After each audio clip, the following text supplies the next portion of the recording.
But we'll get started since it's 7 o'clock. I want to be mindful of everyone's time since it is late evening. I appreciate you guys all coming out. So my name is Alyssa. I am a licensed clinical social worker, which is essentially just a fancy way of saying I'm a therapist. I own a group practice in Huntington Woods, which is right outside of Royal Oak. And so each one of our therapists, we have 7 of us, and we all kind of have our own little niche areas, and one of mine is emotional literacy. So that's what we'll be kind of talking about today. The way I kind of stumbled into this wasn't through like what you would typically imagine. Like in grad school, you'd think, right, like they would teach therapists about like what emotions mean. They don't, which is pretty scary. So when I was working at U of M Hospital, I watched a presentation of somebody kind of dabbling in this a little bit, and I was like, that actually makes a lot of sense. So I kind of dove into it and really, really resonated with me, and I was like, you know what, this is kind of what I think I'm going to specialize in. So hopefully it resonates with you too. But what I'm going to do today is kind of go through a handful of different things here. We're going to talk about essentially what the purpose of emotions are, why is this helpful or important. We're going to go through a handful of different emotions specifically to understand kind of what their function is, the role they play, what it's asking of us. And then we're going to go through individual kind of suggestions for parents and families, and then just as individuals too. And then we'll have some time, I'm sure, at the end for some Q&A or any review if anybody has anything. But I will ask questions throughout, or give opportunity for you guys to ask questions, mainly so you guys get a break from my voice. But feel free to interrupt at any point if anything doesn't make any sense, or if you're like, slow down, that's totally fine too. So let's jump in. So generally the purpose of emotions, I think when we think of emotions, we think of them as very overwhelming, very all-encompassing, right? If you think of really overwhelming emotions like grief or depression, anxiety, we think of those as like, whoa, that's a lot to kind of cope with. But kind of the goal of today is to kind of walk you through like, what are they really doing for us, and kind of to take some of that control and power away. Because when we understand what they're trying to do for us, it kind of simplifies things, or kind of strips it back to be like, okay, it's not as threatening anymore here. So kind of the short of it is that emotions are really essentially just signals or messages from our brain to kind of tell us what's going on. So it wants us to can either pay attention to something or do something specifically. And so we'll go through today what the different functions are of those. But I kind of say a lot of times in my practice, there are no positive or negative emotions. There's only comfortable and uncomfortable. We feel a lot of uncomfortable emotions all the time. But as we'll go through today, they all serve a purpose, and they're all trying to do things for us that are good. So that is the purpose of them. So we will kind of talk here about why it's important. I think that understanding emotions and understanding ourselves kind of helps us in general. When we know more about ourselves, the way we think, the way we feel, we start to kind of understand our environment better, our relationships better. We get to understand what triggers us, right? What activates us. And I say that in the sense of not being, that we're these fragile little beings, but more so that we all have human experience, right? We all come from different backgrounds, and we all do have things that activate us. And so noticing what triggers that, how do we take care of ourselves, what we need to pay attention to, how we cope with that in a healthy way, how we regulate in general and cope with those day to day. And then when we kind of understand where the emotion is coming from, I like to say a lot of times it helps us with self-compassion. So a lot of times, if you guys have ever tapped into kind of like inner self-talk sometimes, maybe this resonates, maybe not so much, but a lot of times our self-talk can be pretty negative at different points in our life. And so when we understand a little bit about what our emotions are asking of us, it allows us to kind of approach it from a different angle of self-compassion. So instead of, oh my gosh, I feel like this all the time, that's so frustrating, I can say, okay, that makes sense why you're really upset right now, or it makes sense why this would be so heavy for you.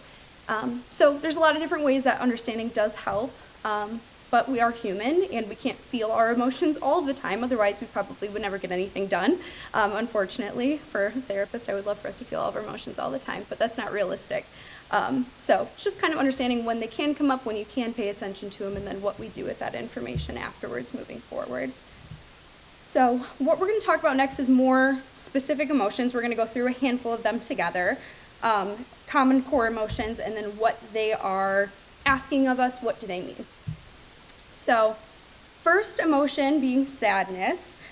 So this one, obviously, a lot of these concepts, I guess I should give you a fair warning, will sound very simple when you strip them back, but sometimes it's helpful to dive into them a little bit more. Sadness in general typically communicates to us that we've lost something. So that doesn't have to be a person. If we think about it in like the typical sense with grief, it can be grief of anything. So a loss of identity, a loss of familiarity, a loss of a position, a job position, a loss of functioning. So sadness, what it does is kind of points us in the direction of, hey, you lost something really important here and I need you to pay attention to it. And so what it's trying to do is, as it's trying to get us to reflect on something that's important to us and get us to spend some time with it, think through it, all of those good things, it's actually asking for us to connect with somebody about it. So if anybody in here has ever gone through, I'm sure all of us have gone through, right, like a period of time where you're maybe more sad or more isolative, that's usually our first instinct, right, is to pull back, to isolate, to not connect with people. But it's interesting because if we think about the function of it, sadness is actually trying to pull us to gravitate towards other people, because human connection is kind of a thing that helps resolve sadness, not in the sense that it makes it go away, but it helps us process through it a little bit easier. So that's kind of the function of sadness, is to mainly reflect and connect with people. And in a lot of the work that I do, I ask clients a lot of times, like, how do you know that you're feeling sad? Which, like, feels, again, like a silly question. Like, typically, right, like, we think of crying, we think of, like, typical sadness symptoms. But so other ways that you can tap into knowing emotions are physical sensations. And so a lot of times, I'll ask you guys in a couple minutes here, but a lot of times when we think of sadness, I think of, like, heaviness. So sometimes you can notice that, like, in your limbs, in your chest. If you've ever noticed that kind of feeling of like a ball in your throat, if you're in like an awkward position or something really is activating for you, you're like, ooh, I gotta like shove that down a little bit. Our bodies are really smart, and so they give us those physical cues even before a lot of times our brain comes to this conclusion. So as we go through all the emotions today, I'll kind of talk about some of the physical aspects, only for the sake of if you are new to identifying emotions in general, sometimes picking up on them initially can be kind of difficult because sometimes we haven't put names to them in a long time. So we might know a general feeling of, oh, I'm feeling in the sad-ish category, but sometimes if we have other cues, like physical cues, thoughts, behaviors, then it's easier to pick up on them and then move through them, essentially, if that makes sense. Any questions, thoughts, or reflections? I'll ask you guys this probably 100 times today on this slide in sadness in general. Any questions on this piece or anything that's coming up for anybody? Sure.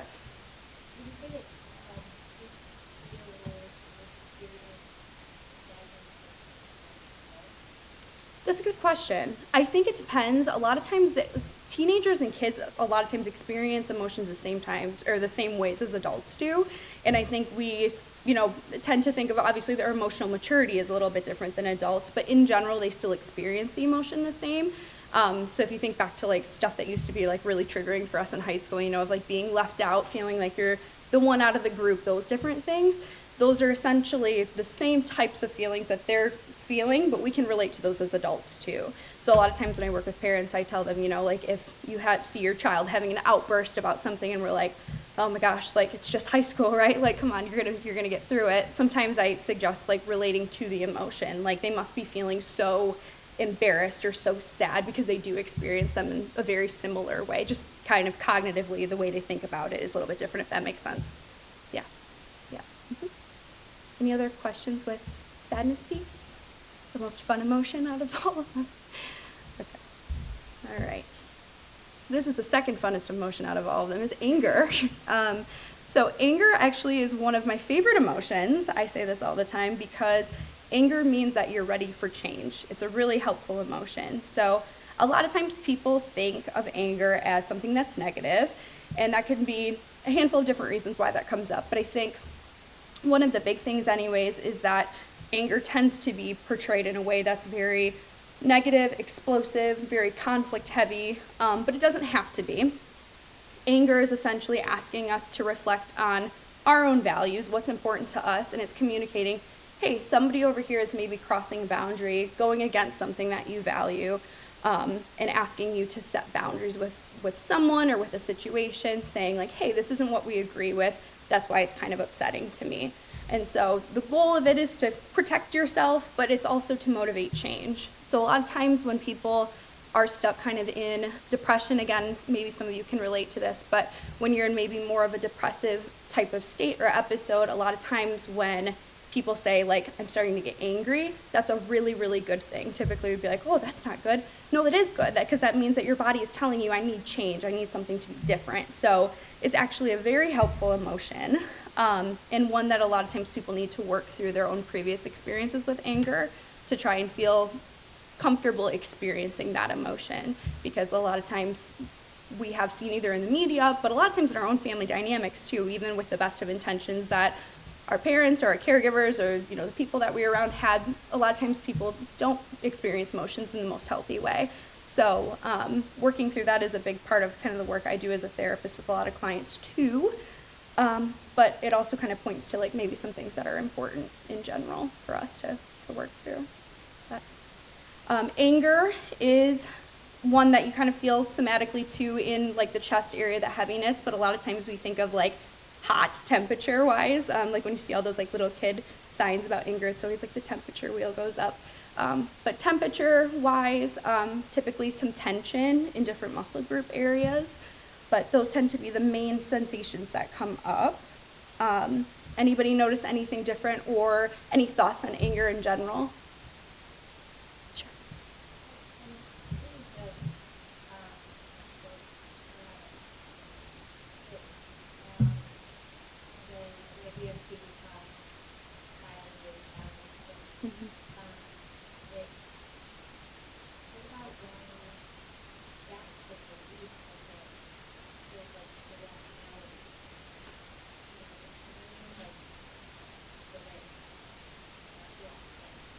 I think do you mean in the sense of like a lot of times teenagers will say like you're crossing a boundary, but it's like it's not technically a boundary from a parent perspective. It's like this is to keep you safe or something like along those lines?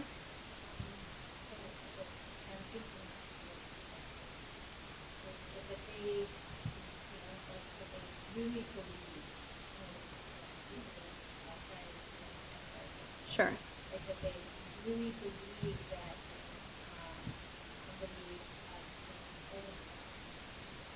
Mm-hmm. Even though the person really Yeah. but they're angry because they believe that they really angry with being but they believe that. Yeah, like their experiences, they feel like they're being wronged, but the intentions of the original person aren't that they were to try and be harmful by any means. Yeah, that one's tricky too, because for all of us, like our experiences are kind of reality, and so for them, if they feel wronged by it, it's hard when you're on the outside and you're like, that's probably not what that person meant at all. But in those situations, I typically recommend like some like gentle, what they call like cognitive reframing. So just asking like, is there any possible thing, not to invalidate, is there any other possible reason why this person might have said or done this, or this thing? And I use the example a lot of times of like when you're walking at a store or a mall or something and you see people whispering and talking as you're walking by. Like that very well might not have anything to do with you, but it comes across to us as something that's, oh, they're maybe saying something not kind about me. So sometimes I use that example, but I kind of gently reframe it in the sense of like, could it be anything else aside from ill intention? If they believe it's ill intention, then that's fine, but kind of how do we handle it after that? Yeah.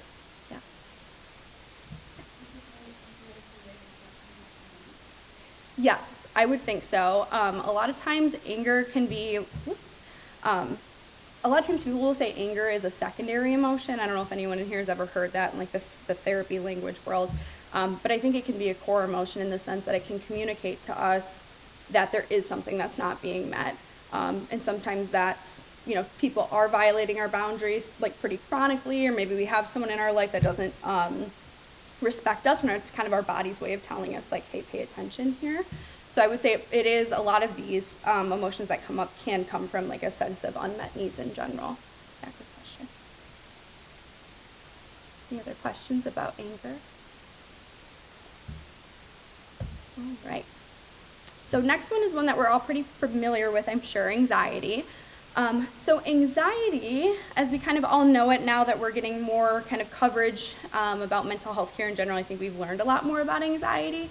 But we know that anxiety is doing its best to protect us. And so it's trying to keep you from things that feel unsafe, things that feel like you're going to maybe lose control, because humans do not like to feel like they're out of control, or any sense of unsafety really in general. So we think about, you know, when you have maybe a kid who walks up to a hot stove, right, and they put their hand on the stove, ouch, that hurts, and so maybe they don't go around stoves anymore, right, because their brain's like, ooh, I can't do that, I got hurt last time.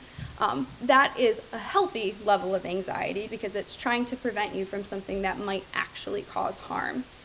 The tricky part with anxiety and with all of these feelings, but mainly anxiety, is that signal in our brain that kind of tells us, hey, this is unsafe, shouldn't do this, that tends to go into overdrive. And so it'll start to ping-pong these different things that are maybe safe for us, but our brain tells us it's not safe. So anxiety is a tricky one because we want to tend to it, we want to listen to it, but sometimes when it becomes disruptive in our life, then that means we have to kind of revisit it from a different angle of like, hey, what seems like a reasonable, healthy amount of anxiety? Because it can be healthy. We think of like work deadlines and things like that, right? Like anxiety drives us to get a task done. But if anxiety is keeping you up at night, you can't finish the task, it's, you know, making you groggy the next day, then it becomes disruptive. So helpful emotion overall, but can be one that's very, very annoying to feel if you feel it at all times. So main goal is to keep us motivated, keep us kind of completing tasks on top of things, and then to protect us from harm as long as we keep it in check.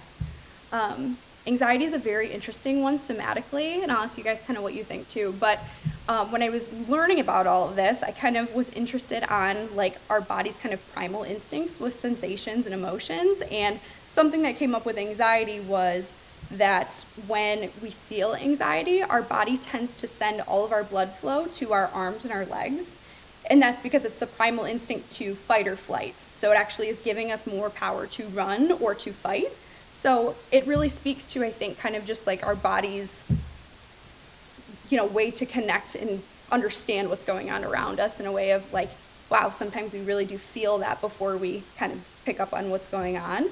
So that one comes up a lot. Obviously, there's so many different ways that anxiety can manifest in unhealthy ways. But the general good sense is that sense of, ooh, I'm going to be a little weary here. Maybe you take a step back. But other than that, are there other things that you guys have noticed with anxiety or any thoughts that you guys have about anxiety in general? Yeah.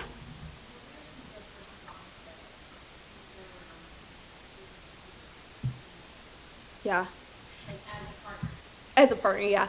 It's tricky because it's like there's sometimes when you can reassure somebody and like all the reassurance in the world doesn't work sometimes, and so sometimes that can actually make things worse, and so it can feel like you're kind of like tiptoeing of like this, what's like helpful and what's not. But a lot of times the best thing you can do, and this like is going to sound like an answer that isn't helpful, and I'm so sorry for that, but is just to be consistent.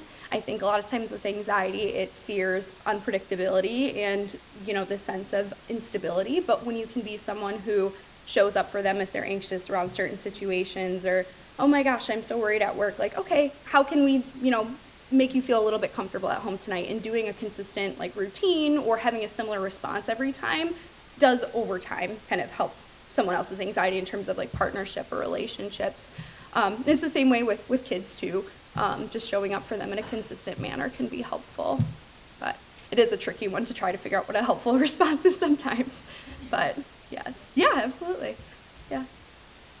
Any other thoughts or questions on anxiety? I was gonna say the world's most fun emotion, but I've said that about sadness and anger, so I guess they're all pretty fun today. We'll get to good ones at the end. But, okay. So guilt is kind of the other big one that comes up for us. And so guilt is a very, very, very uncomfortable emotion, right? But this is communicating to us that we've acted outside of something that we value. So I like to say that guilt is kind of our moral compass of what's important to us. And that's because it's trying to tell us like, hey, we did something maybe that we, you know, regret doing, something that's out of our values, and it kind of tries to drive us towards either taking accountability or repairing ruptures in relationships or just repairs in general, right? We make mistakes and we want to correct them. So guilt is also a helpful emotion in healthy doses. Same as anxiety, that it can spiral a little bit if it feels like sometimes people have a disproportionate amount of guilt or guilt that isn't appropriately placed in the situation in general. And then we work through some of that of, can we let go of this in some way, or is there any way to think about this and things like that. But guilt overall is a helpful emotion. It's also in that kind of spectrum of sadness, so a lot of heaviness in the body that you can feel, tightness in your throat, things like that. The next emotion I'll talk about is shame and how it's slightly different, but a lot of times guilt and shame get paired together so often, but they actually are very different emotions. So before I jump into shame and that difference, any thoughts or reactions to guilt in that emotion? Okay. So I'll try not to give you guys like my soapbox answer, but I did have to put an ew next to shame on my slide because I actually hate this emotion. And it's a controversial one, but I think that most emotions, like all of them we talked about today, right, have a purpose, have a function, and are productive and helpful. Shame is not typically helpful. And the reason why is because a lot of times instead of telling us, hey, you did something wrong, let's correct that, it tells us, you are wrong, you are fundamentally flawed, there's something wrong with you, which is not a helpful thing, right? Like it's not good, it's not accurate, it's not true, and it doesn't motivate or change behavior. When we think about like the goal of like functionality, guilt wants us to correct mistakes. Shame kind of keeps us in this stuck place of, ooh, I'm not good, let me retreat from everybody. And everybody's felt shame, and guilt at different points in their life, and I think sometimes when you tease them apart a little bit, you can tell which one feels productive and which one has felt very heavy.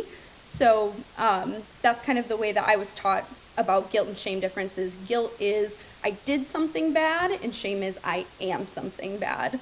And so just that slight language change can make a huge difference in terms of how we respond to things, how we internalize them and make sense of them. So yeah, that's my soapbox on shame. I gave you guys the short edited version, but thoughts or reactions to this? I know sometimes this is like a new concept, introducing it kind of for the first time, but any thoughts on this one? Yes.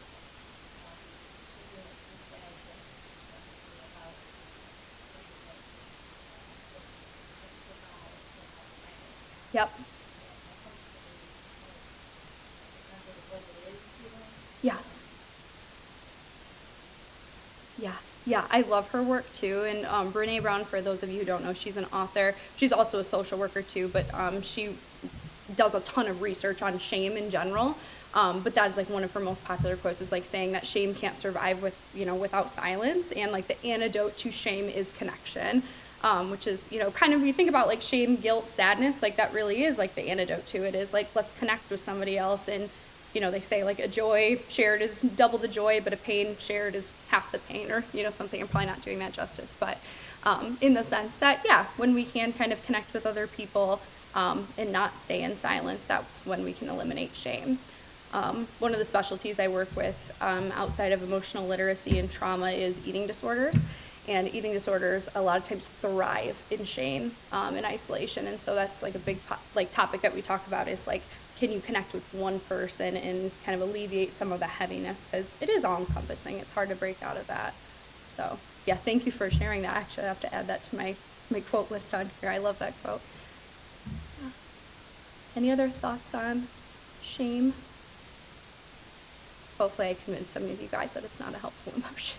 Sometimes when I do this, other people are like, no, it's helpful. I'm like, come on, I don't know that it is. But finally, we'll end it on a good one, on joy. What's the function of joy? This one is just to communicate that our needs are being met. So when we feel at peace, when we feel neutral, when we feel good, this is just telling us that we're doing everything, right, that we can to kind of make sure our needs are met. So we're taking care of ourselves, we're reflecting, we're spending enough time with our emotions, but we're not spending too much time with them, dwelling in them. But we're taking care of ourselves. We have good relationships, things like that, which, we experience all of these different emotions at different points and different kind of waves that they come through, all mixed together. And sometimes you feel more than one emotion at once. Sometimes you feel joy and you feel a lot of sadness at the same time about a situation, and that's very possible and very confusing too, a lot of times. But joy is kind of just telling us like, yep, good job. You got it figured out for right now. So, Any thoughts on this one in particular? Something that's interesting is with joy or kind of feeling neutral is that a lot of times, like from a somatic perspective, people will notice once they've worked through some trauma that they realize that a lot of their like chronic pain or autoimmune disorders, there's like new research coming out about that, like a lot of that alleviates, which like again speaks to kind of like the power of our body and what it's trying to communicate to us. So a lot of times when we are feeling pretty good, we do notice, oh yeah, actually I haven't had my back hurt in a little bit. That's kind of weird. And it feels like it's not connected, but it is, you know, the research tells us it is anyways. I'm not a scientist, but that's what they tell me. So yeah, joy is obviously the good one. Okay. So kind of the practicality of it all is, what do we do now that we understand feelings? And there's going to be a version of this. At the end, I'll have a QR code up that will pull up a handout that summarizes the next few slides so that you guys can have access to them after you leave. But more so breaking it down in terms of a chart of what it's telling us, what the emotion is, and how can we respond in terms of, this example is just in the context of families at home, so either parent, children, or your spouse, or whoever. So sadness, kind of going back to that, I've lost something, maybe pulling that you need some more connection. A response that might be helpful is maybe something that's a little bit more validating, like, that sounds really hard. Can I give you some company? Do you want to take a walk together? Do you want to spend some time together? Knowing that it's okay if like your child or whoever, you know, says that they're not up for that, but offering that can be a helpful thing. Anger, again, something feels unfair or crossed by some sense. Typically means we have to have something feel heard or a boundary respected. So a lot of times even saying to your kids, just validating and saying like, oh, you're right, that's so frustrating. I totally get that. Even if we don't, we don't agree with what they're saying in general, we can correct that later, but just saying like, I totally understand why that would be so frustrating for you. I get that. That sometimes kind of puts their armor down a little bit. Like, okay, they get it. Anxiety, so grounding, kind of offering that you're safe, we'll figure it out together. That consistency and response is helpful in those situations. Predictability, guilt and shame. A lot of times some reassurance and some encouragement instead of punishment is helpful. Of, yeah, it makes sense, we all make mistakes, or I've been there too, and sharing some of your experiences can also alleviate some of that guilt and shame, and reflecting on kind of what can we do to repair. And then joy is just a good one to share in general. And so, yeah, those are kind of the basic ones for families. Any thoughts on the family piece or any of these responses? Anything in general?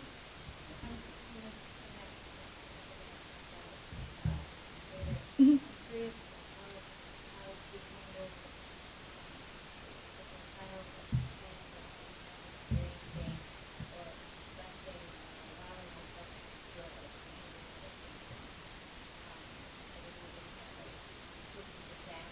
Yeah.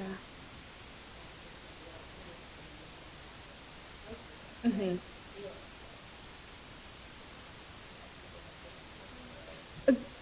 No, we can cover it now because we have plenty of time. So no, that's a good question. And I thought about adding kind of a slide in there about that too. But yeah, a lot of times for kids, especially if they are, I think all kids, everybody in general, right? Adults, we're all kind of on this journey of figuring out emotions and things like that. But a lot of times kids are learning not only what their emotions mean, but like what do I do with them in general. And so a lot of times either modeling for them like what you do when you're experiencing any emotion can be helpful. Or sometimes like kids just need suggestions, teenagers and things. Like a lot of times we think about like, if like all of us brainstorm right now, like what do I do when I'm angry? That's a super hard one to think of, like how do I cope with anger? Like, I don't know, they tell kids like to punch a pillow or something, but that can feel kind of silly when you're, a teenager or an adult. But thinking through like what things would allow them to experience any emotion, but like with anger, for example, that's a really common one. I usually suggest something that's going to discharge energy because of that kind of physical primal response where it just feels like a lot of pent up energy. So doing anything if they're, have a healthy relationship with movement or exercise, and you can, suggest something to burn off some energy, or kind of ask them like, hey, this is something that I do when I go through this, and see if that they're able to kind of pick up on some of that. But that's usually the best way I recommend to kind of teach them the ropes essentially of feeling it, if that makes sense. Any other questions or thoughts on this piece in particular? Okay. So similar chart, but this is more for like our individual selves. So obviously, you know, we want to kind of think of how we can incorporate this into family life and stuff, but we also want to figure it out for ourselves too, because that's kind of where the root of everything starts, is how we cope with emotions and how we understand them. So this kind of summarizes what we went through today, but the kind of sense of loss, going through like what things I might need, comfort, space to talk, someone to sit with me, anger, feeling like you're not heard or that it wasn't fair, boundaries, respect, a lot of the same concepts that we talked about today, just kind of in a chart form that I'll have accessible to you at the end of the PowerPoint too. But a lot of times it's interesting if you think about it just from kind of an emotion standpoint. It's really a direct line kind of right across that chart of what's the emotion and what do I need, and that's a lot of times how we process out an emotion pretty quickly. I think it's, you know, very normal and natural for teenagers, but for most adults, I would argue too, to kind of shove away an emotion or shove it down because they're not comfortable to feel. So a lot of times if we can just strip it back to, okay, here's the emotion, this is what it wants from me, or this is what I can do to move through it, it's actually a very, very healthy way, and that's how we process emotions in general. So this is kind of just to summarize what we talked about already too. But any thoughts or questions on anything so far or on this slide in particular?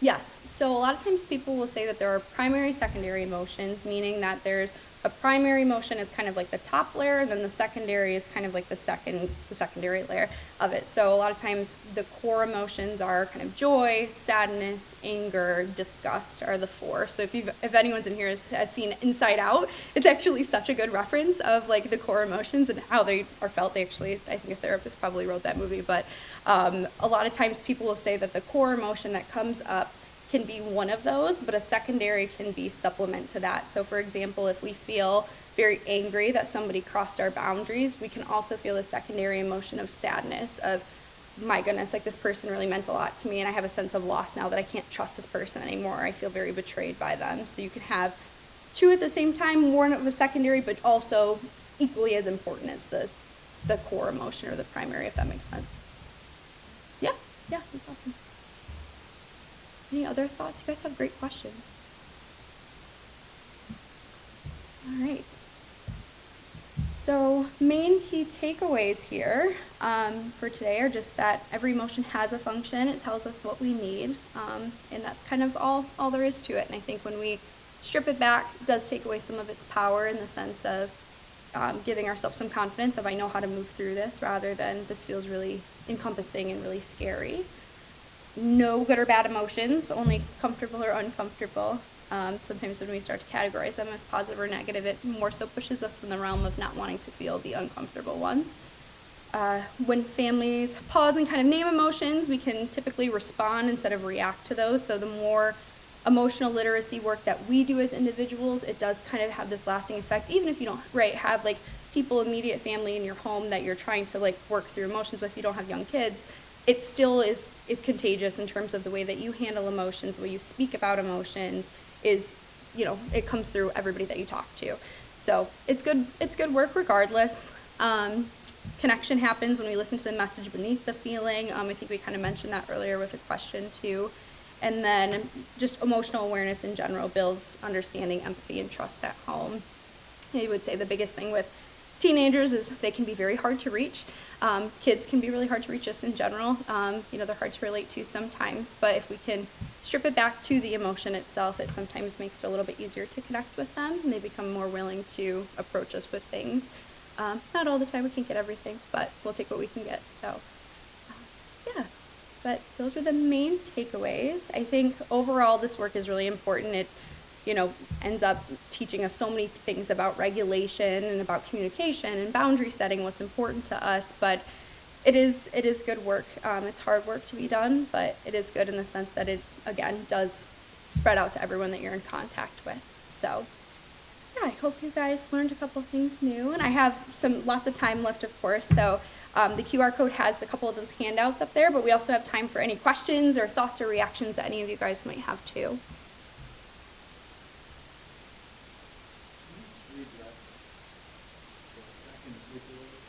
good or bad difference with your feel about shame? Yes. And you? Yes, right, coming from me, right, that's a little bit. So I think that shame in general is more, I think of it more as like a function than an emotion. So I think that's probably like the language piece of that. But in general, good or bad emotions in the sense of like they're productive, they're serving a function. Shame doesn't as much serve a function as it more so does like kind of puts us in a corner, if that makes sense. So people go back and forth on like shame. Is it an emotion? Is it a function? I think it's a function, but you ask another therapist and they might tell you that it's a really positive emotion too. So it's just more so my opinion. But. Then as a follow-up, Mm-hmm. how do you see the role of like religion fitting into your emotions, culture? There's a lot of shame around culture. There's religions that certainly say you should be happy or shouldn't feel anxious under certain circumstances or praying to a higher power, not, not invalidating emotions, but saying there's someone else you should feel to or to speak to how you should feel.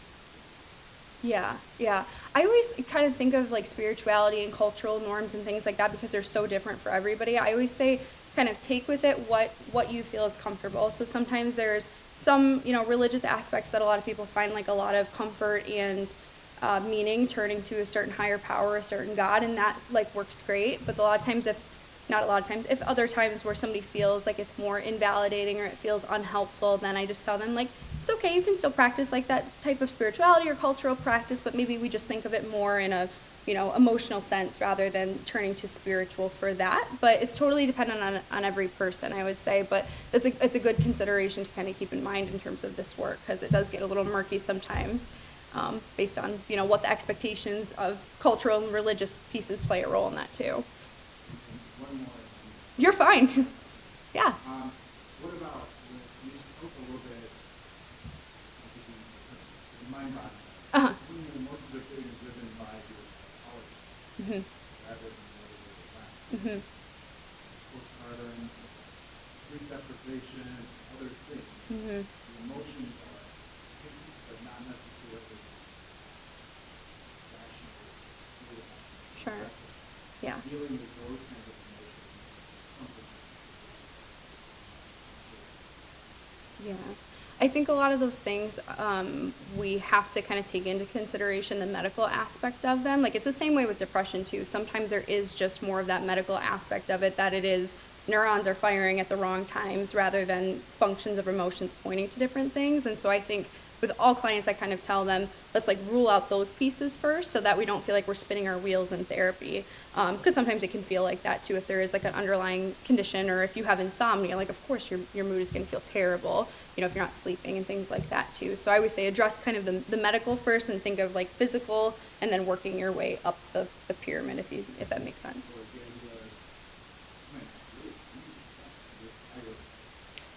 Yes.